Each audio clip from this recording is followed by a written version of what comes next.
Paris, un penthouse suspendu au-dessus de la Seine, où les lumières de la ville se noient dans des baies vitrées immenses. C'est ici que vit Sérafina Dubois, ou plutôt ce qu'il en reste. Son empire technologique, Etheria, a changé le monde, mais le monde, lui, s'est refermé sur elle depuis l'accident.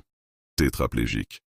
Un mot clinique et brutal pour décrire une cage d'or et de silence. Son seul pouvoir réside désormais dans son esprit acéré et sa fortune colossale, deux armes qu'elle manie avec une cruauté née du désespoir. Et aujourd'hui, sa cible était Lucien Moreau, le nouveau kinésithérapeute. Le 7e en 6 mois.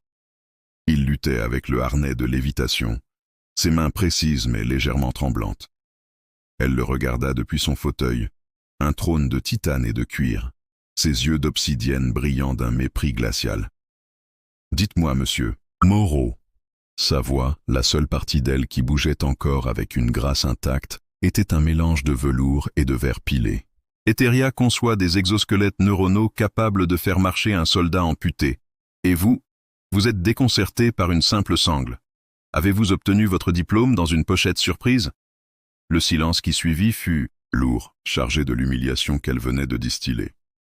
Luciane releva simplement les yeux, son regard calme rencontrant sa tempête. Il ne dit rien. Et c'est ce silence, cette absence de réaction à son venin, qui fut la première fissure dans l'armure de glace de Sérafina. Elle ne le savait pas encore, mais cet homme qu'elle venait de mépriser n'était pas venu pour soigner son corps. Il était venu pour son âme. L'appartement de Sérafina Dubois n'était pas une demeure, c'était un mausolée. Un chef-d'œuvre de design minimaliste où chaque objet, chaque œuvre d'art, semblait crier sa valeur et son inutilité. Des toiles de soulage côtoyaient des sculptures de Giacometti, témoins silencieux d'une vie de conquête mise en pause. Tout était contrôlé par la voix de Sérafina ou par un capteur oculaire, les lumières, la musique, les stores qui dévoilaient un Paris dont elle n'était plus qu'une spectatrice captive. Depuis son trône, elle régnait sur cet empire de solitude. Chaque matin était un rappel de sa déchéance. L'aube se levait sur la tour Eiffel, mais elle ne pouvait plus sentir la fraîcheur du vent sur sa peau. Elle pouvait commander le café le plus rare du monde, mais ne pouvait plus porter la tasse à ses lèvres. Sa fortune pouvait tout acheter, sauf un seul mouvement, une seule sensation en dessous de son cou. C'est dans ce décor que Lucien Moreau évoluait avec une quiétude déconcertante. Il n'était pas impressionné par le luxe, ni intimidé par son acrimonie. Il mesurait environ 1,80 m, une carrure solide mais douce, des cheveux bruns parsemés de quelques fils d'argent aux tempes et des yeux qui semblaient avoir déjà vu toutes les nuances de la souffrance humaine. Après sa remarque, sarcastique sur le harnais, il avait simplement terminé l'ajustement, son visage impénétrable. « Voilà, Madame Dubois, nous pouvons commencer. » Sa voix était grave, posée, dépourvue de la pitié ou de la peur qu'elle avait l'habitude de susciter. Les premières semaines furent un champ de bataille psychologique. Sérafina mettait son intelligence redoutable au service de la cruauté.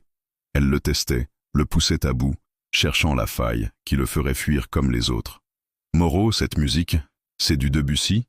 Votre raffinement m'étonne. Je vous imaginais plus. Céline Dion. » Ou encore, pendant qu'il mobilisait passivement ses membres inertes, « Vous touchez plus d'argent en 1 heure à manipuler mes jambes que votre père n'en a gagné en 1 mois de labeur. Cela doit vous donner le vertige, n'est-ce pas? » L'ascenseur social version brancardier. Lucien ne bronchait jamais.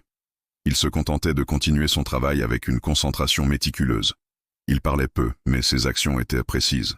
Il ne se contentait pas des exercices prescrits. Un jour, il arriva avec un petit diffuseur d'huiles essentielles. « Lavande de Provence », dit-il simplement. Ça aide à détendre les contractures musculaires involontaires. Sérafina le fusilla du regard. « Je ne suis pas une vieille dame en maison de repos. Retirez-moi cette odeur de naphtaline. » Il ne retira rien. Et, malgré elle, l'arôme apaisant sembla desserrer un nœud invisible dans sa poitrine. Un soir, alors qu'il la réinstallait dans son fauteuil après une séance particulièrement éprouvante, un cadre photo numérique sur une console afficha une photo d'elle, 1 an avant l'accident. Elle était au sommet d'une montagne, le visage fouetté par le vent, un sourire éclatant de triomphe. Ses muscles étaient dessinés par l'effort, son corps vibrant de vie, un spectre de ce qu'elle était. Lucien s'arrêta un instant, son regard fixé sur l'image. « L'aiguille du midi » demanda-t-il doucement. Sérafina fut prise de court. Personne n'osait jamais commenter son passé. C'était un territoire sacré et douloureux. « Qu'est-ce que ça peut vous faire » cracha-t-elle. Il se tourna vers elle, et pour la première fois, elle vit autre chose que de la neutralité dans ses yeux. Une lueur de connaissance. La vue doit être incroyable de là-haut. Le sentiment que le monde vous appartient. Il n'y avait pas de pitié dans sa voix, mais une forme de compréhension profonde qui la désarma. Il ne voyait pas la femme. Paralysée, il voyait la conquérante sur la photo. Avant qu'elle ne puisse formuler une réponse cinglante, il ajouta « La descente est souvent plus difficile que la montée ». Cette phrase resta suspendue dans l'air, chargée d'un double sens qui la frappa en plein cœur. Ce soir-là, pour la première fois depuis des mois, Sérafina Dubois ne rêva pas de sa chute. Elle rêva du sommet. Et dans son rêve, elle n'était pas seule. L'homme au regard tranquille se tenait à ses côtés, regardant l'horizon avec elle. Elle se réveilla avec une sensation étrange, un mélange d'agacement et d'une curiosité qu'elle croyait morte. Qui était vraiment Lucien Moreau, cet homme que ses pics ne semblaient pas atteindre, cet homme qui voyait au-delà de son masque de glace? Le jeu du chat et de la souris continua, mais les règles avaient subtilement changé.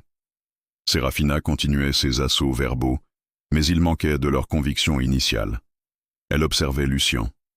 Elle étudiait ses mains, fortes et douces, à la fois la façon dont il pliait la serviette après usage, la manière dont son regard s'attardait parfois sur la partition de Chopin ouverte sur le piano à queue, un instrument qu'elle n'avait pas touché depuis le drame.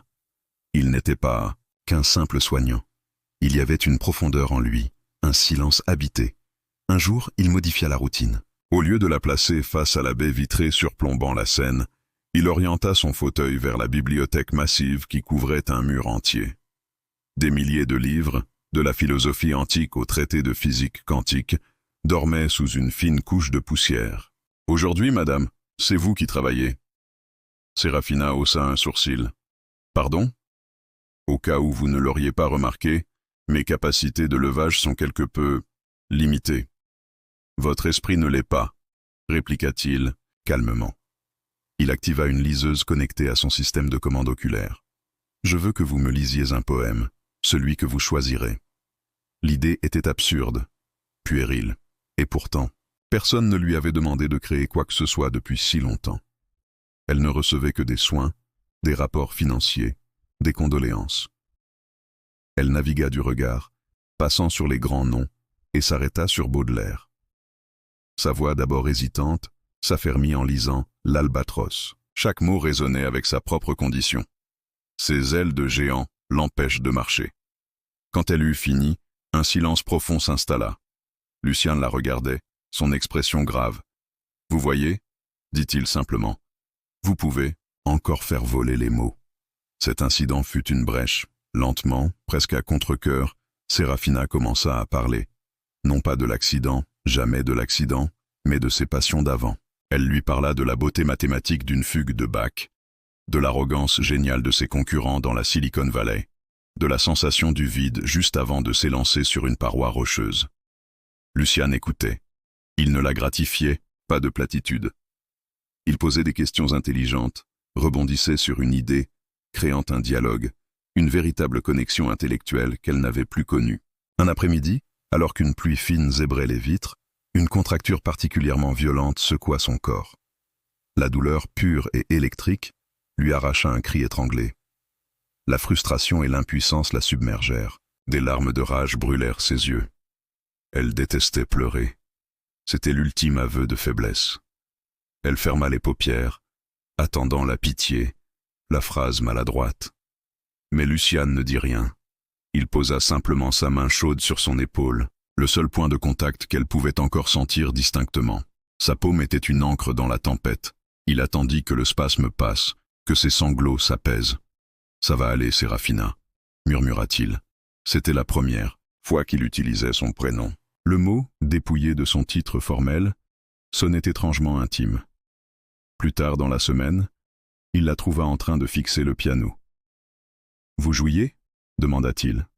« J'étais concertiste » répondit-elle, le ton sec. avant de bâtir Etheria, une autre vie. La musique ne meurt jamais, dit-il. Elle attend. Il s'approcha du piano, souleva le couvercle et pressa une touche. Un do majeur, clair et pur, résonna dans le silence de l'appartement. Le son lui fit l'effet d'une décharge. C'était un fantôme, une amputation. « Pourquoi faites-vous ce métier, Moreau ?» demanda-t-elle brusquement, pour changer de sujet, pour le mettre, lui, sur la défensive. Il se tourna vers elle, son visage voilé d'une tristesse infinie. « Ma femme, » commença-t-il, sa voix se brisant presque. Elle avait une maladie neurodégénérative. Je me suis occupé d'elle jusqu'à la fin. J'ai tout appris pour elle, pour que ses derniers jours soient dignes. Le choc de la révélation la cloua sur place. Cet homme n'était pas là par hasard. Il avait traversé le même enfer, mais de l'autre côté du miroir. Sa patience, sa quiétude, ce n'était pas du professionnalisme, c'était de l'empathie. Une empathie née de la plus profonde des douleurs. Il comprenait son impuissance, sa rage, sa solitude. Quand elle est partie, continua-t-il, je n'ai pas su quoi faire d'autre. Aider les gens que personne ne veut plus voir, ceux qui sont devenus invisibles, c'est devenu la seule chose qui avait un sens. Séraphina le dévisagea, son armure de cynisme tombant en morceaux. Elle pensa à une phrase qu'elle avait lue, « La profondeur d'un homme se mesure à la profondeur de son chagrin ». Et devant elle se tenait un homme d'une profondeur abyssale. Alors, sans réfléchir, une chose inouïe se produisit. Un son rauque, fragile, monta du plus profond de sa gorge. Un rire, un vrai rire, teinté de larmes et d'ironie. « Alors nous voilà », dit-elle, secouant la tête. « Le fantôme et son gardien. Quel père nous faisons ?» Le rire se mua en un sourire, le premier vrai sourire qu'il voyait sur son visage. Et dans l'écho de ce rire, Lucien sut que le masque de glace venait de fondre pour de bon. La fonte des glaces ne donna pas naissance à un fleuve tranquille, mais à un torrent. Libérée de sa carapace de cynisme, Séraphina redevint la femme qu'elle avait été, brillante, exigeante, passionnée. Mais sa passion, autrefois dirigée vers la conquête du monde extérieur, se tourna vers l'intérieur. Leur relation se transforma. Lucien n'était plus seulement son kinésithérapeute, il était son confident, son partenaire intellectuel, ses mains et ses jambes. Ensemble, ils orchestrèrent une révolution silencieuse dans le penthouse.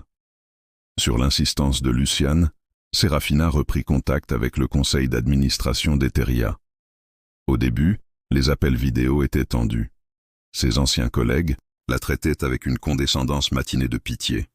Mais l'esprit qui avait bâti un empire était intact. Elle disséquait les rapports, identifiait les failles stratégiques, proposait des innovations avec une clarté fulgurante.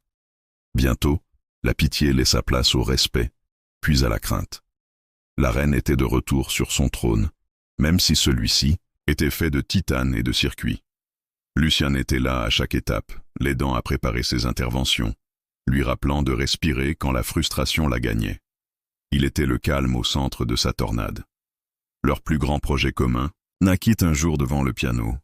Séraphina lui avait parlé d'une symphonie qu'elle composait avant l'accident. Une œuvre ambitieuse, fusionnant des structures classiques avec des algorithmes génératifs. Une symphonie inachevée, comme elle l'appelait avec une ironie amère. Elle est restée là, dans mon ordinateur, un monument à tout ce que j'ai perdu. Lucien la regarda intensément. Rien n'est perdu tant qu'on ne l'a pas abandonné. Finissons-la. L'idée était folle. Comment pouvait-elle composer sans pouvoir toucher une seule touche, sans pouvoir écrire une seule note? Vous serez mon esprit, je serai vos mains, dit Lucien avec une simplicité désarmante. Il passa des semaines à mettre en place un système incroyable. Utilisant la technologie de suivi oculaire la plus avancée d'Etheria, il la synchronisa avec un logiciel de composition musicale de pointe. Séraphina pouvait désormais sélectionner des notes, arranger des harmonies, structurer des mouvements, entiers par le seul mouvement de ses yeux. Leur collaboration était une danse d'une intimité extraordinaire. Elle lui décrivait une émotion, une couleur, une texture sonore. « Je veux un crescendo ici, Luciane. Pas un mur de son, non. Quelle causa, de plus subtil. Comme la montée de l'angoisse avant un orage. Des violoncelles qui grondent, puis le piccolo, comme un éclair lointain. » Et Luciane, avec une patience infinie, traduisait sa vision en musique, ses doigts courant sur le clavier virtuel, ajustant chaque nuance jusqu'à ce qu'elle murmure « Oui, c'est ça, c'est exactement ça ». Il travaillait tard dans la nuit, l'appartement baignant dans la lueur des écrans et rempli des ébauches de leur symphonie. Ils partagèrent des repas. Lucien lui décrivant les saveurs avec une telle poésie qu'elle avait presque l'impression de les goûter. Ils se disputaient sur un accord, riaient d'une fausse note générée par l'ordinateur et se taisaient ensemble, écoutant leur création prendre vie. Dans ces moments, la barrière de la maladie s'effaçait. Il n'était plus une patiente et son soignant. Ils étaient deux âmes en train de créer de la beauté à partir de la douleur. Sérafina se sentait revivre. Elle n'était plus la milliardaire paralysée. Elle était une compositrice. Elle était une créatrice. Une femme. Une attirance profonde, bien au-delà de la gratitude, grandissait en elle. Elle aimait son calme, son intelligence tranquille, la façon dont il la regardait, non comme un corps brisé, mais comme un esprit brillant. Elle voyait la solitude dans ses yeux, la même qu'elle avait connue, et désirait la combler. Un soir, alors qu'il venait de terminer le mouvement lent de la symphonie, un adagio d'une beauté déchirante, elle osa lui demander « Lucien, pourquoi êtes-vous resté? Les autres sont tous partis. » Il arrêta son travail et se tourna vers elle. La lumière de Paris scintillait derrière lui, auréolant sa silhouette. Son regard était si intense qu'elle crut que son cœur, l'un des rares muscles qu'elle contrôlait encore, allait s'arrêter. « Parce que le premier jour, quand vous m'avez insulté, dit-il d'une voix douce, j'ai vu la peur derrière votre colère. Et puis j'ai vu la photo de vous à la montagne. Et j'ai compris que vous n'étiez pas en colère contre moi. Vous étiez en deuil de cette femme. Je ne voulais pas soigner votre corps, Sérafina. Je voulais vous aider à la retrouver. » Ces mots étaient une déclaration, pas une déclaration d'amour romantique, mais quelque chose de plus profond, de plus fondamental. Il avait vu son âme, l'avait reconnue et avait décidé de rester pour la sauver. Des larmes silencieuses coulèrent sur les joues de Sérafina. Mais cette fois, ce n'étaient pas des larmes de rage.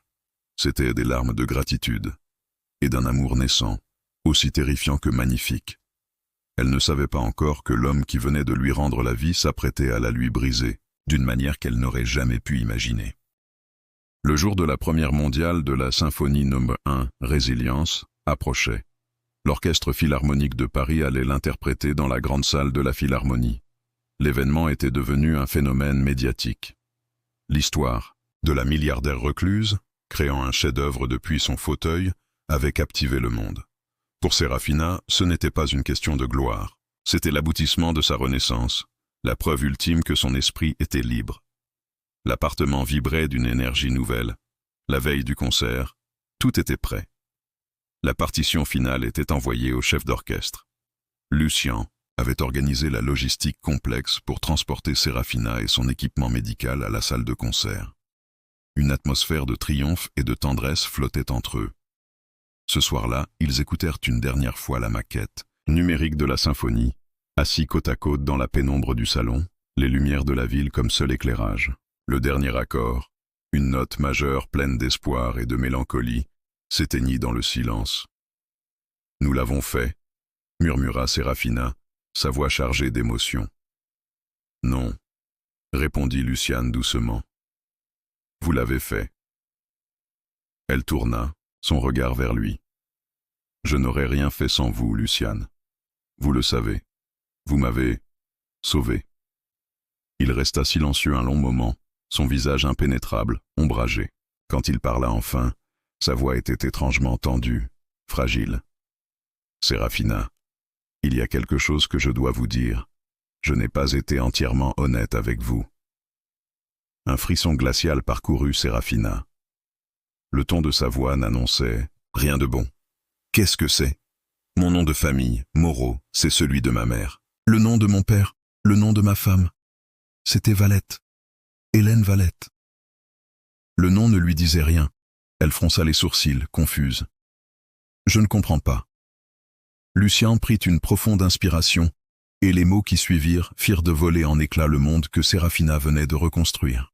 Il y a 5 ans, Hélène participait à un essai clinique pour une nouvelle interface neurale. Une technologie révolutionnaire conçue pour aider les patients atteints de maladies dégénératives à communiquer. Une technologie développée par Etheria. La nausée monta en elle. Elle se souvenait de ce projet. Neuralink. Un prototype ambitieux, abandonné après des résultats mitigés. Le prototype avait des failles, continua Luciane, sa voix devenant un murmure brisé. Il a créé des interférences électriques dans son tronc cérébral. Les médecins ont dit que ça avait accéléré la maladie. Ça a rendu ces derniers mois insupportables. Elle a perdu la capacité de déglutir, de respirer seule. Bien avant l'heure. C'était un enfer. Serafina était paralysée par l'horreur. Les murs de son penthouse semblaient se refermer sur elle. Chaque respiration était un effort. Quand j'ai lu dans la presse que vous aviez eu votre accident, que la grande Serafina Dubois, créatrice de cette technologie, se retrouvait prisonnière de son propre corps, j'ai ressenti une joie mauvaise, haineuse. Je voulais que vous souffriez comme Hélène a souffert. Il marqua une pause, levant enfin les yeux vers elle. Ils étaient remplis de larmes. Je me suis fait engager ici pour ça, pour me venger. Je ne savais pas comment, mais je voulais vous voir briser, vous faire du mal. Chaque mot était un coup de poignard. L'homme qui l'avait sauvée était venu pour la détruire. Sa gentillesse, sa patience, leur symphonie, tout n'était qu'une mise en scène macabre, un mensonge. Mais ensuite, sa voix se cassa. Ensuite, je vous ai vu. J'ai vu votre douleur, votre force, votre intelligence. J'ai vu la femme derrière le monstre que j'avais imaginé. Je suis tombé amoureux de l'âme que j'étais venu torturer. Tout ce que nous avons fait ensemble, Serafina, la musique, c'était réel. C'est la seule chose qui était réelle. Je suis désolé. Je suis tellement désolé. Le silence qui tomba fut assourdissant, plus profond que celui de sa paralysie. Serafina le regardait, le visage dénué de toute expression. La trahison était si totale, si absolue, qu'elle la laissait vide. L'homme qu'elle aimait était né de la souffrance qu'elle avait, involontairement, causée. Il était à la fois son sauveur et son bourreau. Elle ferma les yeux. La femme d'avant, la reine de glace, aurait hurlé, détruit, anéanti cet homme. Mais ce n'était plus elle. Lucien lui avait appris autre chose. La résilience. Le pardon. Elle rouvrit les yeux. Il n'y avait ni haine ni colère dans son regard. Juste une immense, une insondable tristesse. « Partez, dit-elle, sa voix à peine audible. S'il vous plaît, partez. » Il n'argumenta pas. Il se leva, le visage ravagé par la culpabilité, et quitta l'appartement sans un regard en arrière. Le lendemain, à la Philharmonie, le fauteuil de Serafina était au centre du premier balcon. La place à côté d'elle était vide. Quand le chef d'orchestre leva sa baguette, elle ferma les yeux. Les premières notes de la symphonie s'élevèrent. C'était une musique de douleur et de lutte, de chute et de renaissance. Mais en l'écoutant, elle comprenait maintenant sa signification profonde. Ce n'était pas seulement son histoire, c'était aussi celle de Luciane. C'était l'histoire de deux âmes brisées qui s'étaient trouvées dans l'obscurité et qui, ensemble, avaient créé un instant de lumière. La symphonie n'était pas un mensonge. C'était la seule vérité qui leur restait. Quand l'accord final résonna et que le public éclata en une ovation tonitruante, Serafina ne pleurait pas. Elle regardait le siège vide à côté d'elle. Elle avait tout perdu une seconde fois. Mais elle savait ce qui restait quand tout est perdu. Il restait la musique. Il restait la force de pardonner. Et il restait l'écho d'un amour impossible, aussi tragique et magnifique que la symphonie qu'ils avaient écrite ensemble. Elle était seule. Mais pour la première fois de sa vie, elle n'était plus en deuil. Elle était libre.